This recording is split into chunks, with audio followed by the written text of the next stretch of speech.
You've probably heard this 1,000 times. Save your money, and one day you'll be rich. But here's the truth. You'll never get rich just by saving money. And yet, you should still save anyway. Sounds contradictory? Let's break it down. When we're growing up, we're told that saving is the key to financial freedom.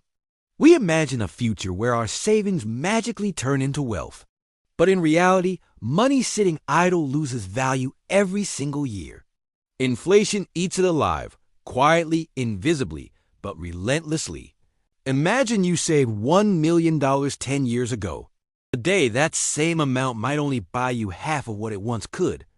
Your savings didn't grow. They shrunk in real terms. Because saving money is like running a race on a treadmill. You're moving, but you're not getting ahead. So if saving doesn't make you rich, why bother saving at all? Because saving isn't about getting rich. It's about stability.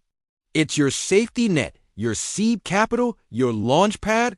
The wealthy don't rely on savings. They use savings strategically. They save so they can invest. They turn savings into assets, businesses, real estate, stocks, things that grow faster than inflation. Savings alone won't make you rich, but savings used wisely can. Think of saving as building potential energy. It doesn't create wealth by itself, but it gives you the power to create wealth. It gives you options, the power to take risks, to invest, to say yes to opportunities that others can't afford. So yes, you'll never get rich by saving alone. But if you don't save, you'll never have the tools to build wealth either. Savings don't make you rich. They make you ready. Don't save to get rich. Save to get started. Because real wealth begins where saving ends and investing begins. This is your reminder. Money doesn't grow by sitting still. It grows when you make it move.